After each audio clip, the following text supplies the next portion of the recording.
friends, Pastor. This is K from 360 Reader. It's time to learn how to unlock your iPhone with your Apple Watch.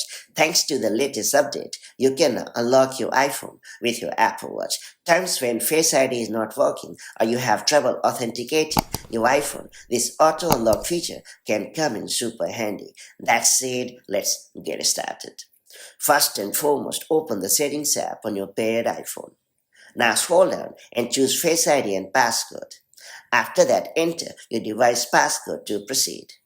Then scroll down and turn on the toggle right next to Unlock with Apple Watch and you are all set. From now onwards, you'll be able to unlock your iPhone using your paired Apple Watch. To do so, make sure you are wearing your Apple Watch. Then wake your iPhone and glance at its screen. Your Apple Watch will tap on your wrist to let you know that you have successfully unlocked your iPhone. It's also worth pointing out that your Apple Watch must have a passcode, be unlocked, and on your wrist, as well as be close to your iPhone in order for the auto unlock feature to work smoothly. And that's all there is to it. If you found this video helpful, do like, comment it, and I'll see you in the next video with more such handy iPhone tips and tricks. Till then, stay safe and have a good time. Bye-bye.